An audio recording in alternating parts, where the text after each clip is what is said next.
بالکل اسی طرح سمجھ لیجئے، ایک بات یاد آئی ہے، حضور فرماتے ہیں کہ جس طرح کان لگا کر اللہ قرآن کو سنتا ہے کسی چیز کو نہیں سنتا۔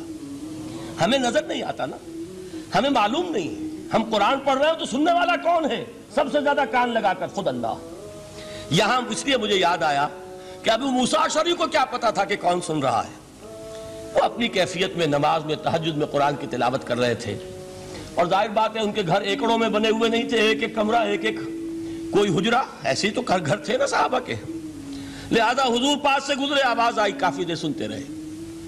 اس کے بعد آپ تشریف لے گئے، صبح فجر میں ملاقات ہوئی تو حضور نے تحسین کے انداز میں فرمایا، یا ابا موسیٰ انک قد اوتیت مزمارا من مزامیر آل داؤد، اے ابو موسیٰ تمہیں تو آل داؤد کے سازوں میں سے ایک ساز اللہ نے عطا فرما دیا ہے۔ جس طرح حضرت داؤد، لہن داؤدی مشہور ہے کہ جب وہ پچھلے پہر رات کو حمد کے ترانے الاپتے تھے، قرآن میں ہے کہ پرندے شامل ہو جاتے تھے ساتھ، اور پہاڑ وجد میں آتے تھے، پہاڑ بھی ان کے ساتھ شریک ہوتے تھے۔ تو جس طرح کا اللہ نے ان کو لہن عطا فرمایا تھا، حضور نے تحسین کے انداز میں فرمایا ہے ابو موسیٰ اشعری، اللہ نے تمہیں بھی آل داؤد کے سازوں میں سے ایک ساز عطا فرمایا۔ بہرحال قرآن مجید کا جو یہ میوزک ہے، قرآن کے الفاظ کا جو حسن ہے، جہاں تک حسن معنوی ہے وہ تو ہر لفظ میں ہے، لیکن یہ حسن ظاہری، حسن صوتی، حسن لفظی، یہ اپنے کلائمیکس پر آپ کو نظر آئے گا سورہ رحمان میں۔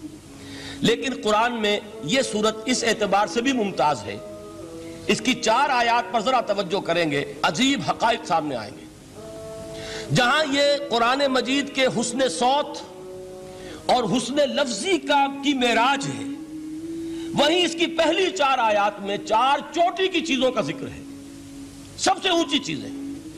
پہلی آیت کیا ہے؟ الرحمن، ایک آیت ہو گئی۔ رحمان کیا ہے؟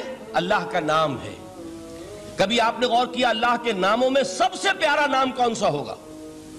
رحمان۔ کیوں؟ اس کا مادہ کیا ہے؟ رحمت۔ ہمیں سب سے بڑھ کر جس چیز کی ضرورت ہے وہ کیا ہے؟ رحمت خدا بندی۔ نام اچھی طرح سن لیجئے اس حضور کے قول کو۔ حضور فرماتے کوئی شخص جنت میں مجرد اپنے عمل کی بنیاد پر داخل نہیں ہو سکے گا جب تک کہ رحمت خدا بندی دستگیری نہ کرے۔ کسی صحابی نے بڑی ہمت اور جرأت کا ثبوت دیا کہ پوچھ لیا، کیا حضور آپ بھی؟ جب آپ نے فرمایا کوئی شخص داخل نہیں ہو سکتا جنت میں محض اپنے عمل کی بنیاد پر جب تک کہ رحمت خدا بندی جو ہے وہ دستگیری نہ فرمائے۔ پوچھا گیا کیا آپ بھی؟ آپ نے فرمایا ہاں میں بھی۔ آپ اندازہ کیجئے کہ اگر محمد الرسول اللہ بھی رحمت خدا بندی کے ضرورت مند ہوں تو تاب دیگراں چہ رسد، ہماری تو سب سے بڑی ضرورت رحمت خدا بندی ہے۔ اب یہ رحمت جو ہے قرآن مجید میں اللہ تعالیٰ کی یہ شان 2 الفاظ کے ذریعے سے آتی ہے، رحیم اور رحمان۔ اور کوئی مادہ نہیں ہے جس سے 2 نام بنتے ہوں اللہ کے، لیکن یہ مادہ ہے واحد رحمت کا کہ جس سے رحمان بھی ہے رحیم بھی ہے۔ رحیم صفت مشبہ ہے، رحمت دائم ہو جائے گی، مستقل ہوگی تو رحیم کہیں گے، اور رحمان اس میں رحمت کی ہے وہ شان ہے کہ جیسے ٹھاٹھے مارتا ہوا سمندر ہو، ہیجان کی کیفیت، طوفانی کیفیت، رحمت خداوندی کا طوفانی جوش، وہ ہے رحمان۔ آپ تو رہتے اس علاقے میں ہیں، آپ کو معلوم ہے عرب اگر بھوکا مرا جا رہا ہو تو کیا کہے گا؟ انا جوعان۔ پیاسا مرا جا رہا ہو انا عطشان۔ بہت غضبناک ہوگا غضبان، غضبان آصفہ قرآن میں آیا ہے، بہت غضبناک۔ رحمان جس کی رحمت جو ہے جوش میں ہے، ٹھاٹھے مارتے ہوئے سمندر کے مانند۔ تو یہ اللہ تعالیٰ کے ناموں میں سب سے پیارا نام۔ اب آگے چلیے، الرحمن علم القرآن، رحمان نے قرآن سکھایا۔ رحمت خداوندی کا سب سے بڑا مظہر، رحمان کی رحمانیت کا سب سے بڑا مظہر قرآن ہے۔ ان میں جو منطقی ربط ہے اس کو سمجھتے جائیے۔ اچھا آپ یہ سوچئے، جو علم بھی انسان کو حاصل ہوا وہ کس نے دیا؟ اللہ نے۔ سائنس کا علم کس نے دیا؟ اللہ نے۔ علم آدم الاسماء کلہا، وہ علم الاسماء جو حضرت آدم کو دے دیا گیا تھا ازل میں، یہ اسی کا ظہور ہے، یہ اسی کی ایکسفولیشن ہے جو ہو رہی ہے اور ہوتی رہے گی ابھی۔ اور دوسرے علم ہے وہ کس نے دی؟ اللہ نے دی۔ لا یحیطون بشیء من علمہ الا بما شاء، مخلوق میں سے کوئی اللہ کے علم میں سے کسی شے کا احاطہ نہیں کر سکتا مگر وہ جتنا اللہ دینا چاہے۔ لیکن یہ کہ تمام علوم میں چوٹی کا علم قرآن. نوٹ کرتے جائیے، اب چوٹی کی چیزیں جمع کیجئے. اللہ کے ناموں میں چوٹی کا نام رحمان. اللہ نے جو کچھ انسان کو سکھایا اس میں چوٹی کا علم قرآن. خلق الانسان، انسان کو پیدا فرمایا. سوال یہ کہ حیوانات کو کس نے پیدا فرمایا؟ آسمان کس نے پیدا کیے؟ زمین کس نے پیدا کی؟ فرشتے کس نے پیدا کیے؟ کیا مطلب خلق الانسان؟ اس کی تمام مخلوقات میں اس کا کلائمیکس، اس کی تخلیق کی معراج، اس کے تخلیق کا نقطہ عروج انسان ہے. یہ ہے کہ جو مسجود ملائک بنا ہے. وَلَقَدْ كَرَّمْنَا بَنِي آدَمَ وَحَمَلْنَاهُمْ فِي الْبَرِّ وَالْبَحْرِ وَرَزَقْنَاهُمْ مِنَ الطَّيِّبَاتِ وَفَضَّلْنَاهُمْ عَلَى كَثِيرٍ مِّمَّنْ خَلَقْنَا تَفْضِيلًا. تو تخلیق میں سب سے اونچی تخلیق انسان کی، علموں میں سب سے اونچا علم قرآن کا، اللہ کے ناموں میں سب سے اونچا نام رحمان. اب آئیے چوتھی چیز، علمہ البیان، انسان کو بیان کی صلاحیت عطا فرمائی. کیا اور کوئی صلاحیت عطا نہیں کی؟ بینائی کس نے دی؟ اللہ نے. اسی طریقے سے سماعت کس نے عطا فرمائی؟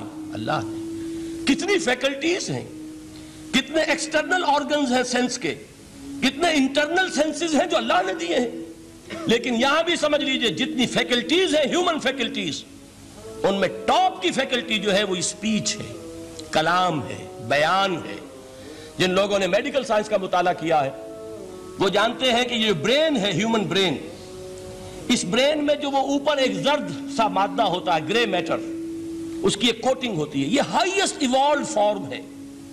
اور اس میں سب سے بڑا رقبہ جو ہے وہ سپیچ سینٹر کہلاتا ہے. اسی لیے انسان کو حیوان ناطق کہتے ہیں. حیوان کے اور انسان کے مابین امتیاز قائم کیا گیا، نطق، گویائی، بولنا. اب یہ کیا چیز ہوئی؟ انسان کی صلاحیتوں میں سے سب سے اونچی صلاحیت. 4 آیتیں ہو گئی نا. اللہ کے ناموں میں سب سے چوٹی کا نام رحمان. اس نے جو علوم پیدا کیے ان میں چوٹی کا علم قرآن. اس نے جو مخلوقات پیدا فرمائی ان میں چوٹی کی مخلوق انسان. انسان کو جو صلاحیتیں اور استعدادات عطا فرمائی ان میں چوٹی کی استعداد بیان. جمع کیجئے نتیجہ کیا نکلے گا؟ وہ نتیجہ ایک حدیث نبوی کی شکل میں سامنے آتا ہے. پہلی حدیث میں نے یہی پڑھی تھی. اس کے راوی کون ہے؟ عثمان ابن عفان. میں حیران ہوتا ہوں وہ قافیہ یہاں بھی موجود ہے.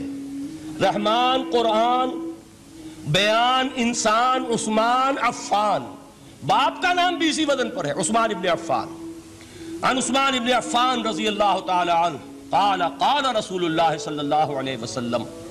حضرت عثمان شہید مظلوم ذو النورین رضی اللہ تعالی عنہ فرماتے ہیں کہ اللہ کے رسول صلی اللہ علیہ وسلم نے فرمایا خیرکم من تعلم القرآن وعلمہ. تم میں سے بہترین لوگ وہ ہیں جو قرآن سیکھیں اور سکھائیں. قوت بیان جو تمہاری ٹاپ فیکلٹی ہے، اس کا استعمال کسی گھٹیا کام کے لیے نہیں ہونا چاہیے. دیکھیں اردو میں محاورہ ہے کہ توپ سے مکھی نہیں ماری جاتی. توپ بنائی گئی ہے کسی بڑی شے کے لیے، مکھی مارنے کے لیے توپ استعمال نہیں ہوتی.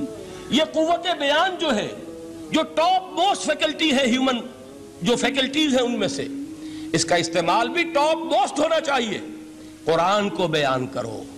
وہ جیسے کہ علامہ اقبال نے کہا ہے، بلکہ غالباً ان کے قبر پر آس پاس جو اشعار لکھے ہوئے ان میں سے ایک یہ بھی ہے: اگر یک قطرہ خونداری، اگر مشتے پرے داری، بیابامن تو آموزم طریق شاہ بازی را. اگر تمہارے اندر ایک قطرہ بھی خون کا ہے اور مٹھی بھر بھی پر اگر اللہ نے دیے ہیں تو میرے پاس آؤ کہ میں تمہیں شاہبازی کے طریقے سکھاؤں. اسی طرح جان لیجئے اگر اللہ نے قوت گویائی عطا فرمائی، اگر اللہ نے تمہیں حیوان ناطق بنایا، اگر اللہ تعالیٰ نے تمہیں یہ صلاحیت عطا فرمائی، اس صلاحیت کا مصرف دنیا کو نہ بناؤ، اس صلاحیت کا مصرف اللہ کے کلام کو پھیلانے پر اس کو صرف کرو. هي الحلقات تحفظني بآيات من القرآن، هي الحلقات تملأني بحب المصطفى العدنان.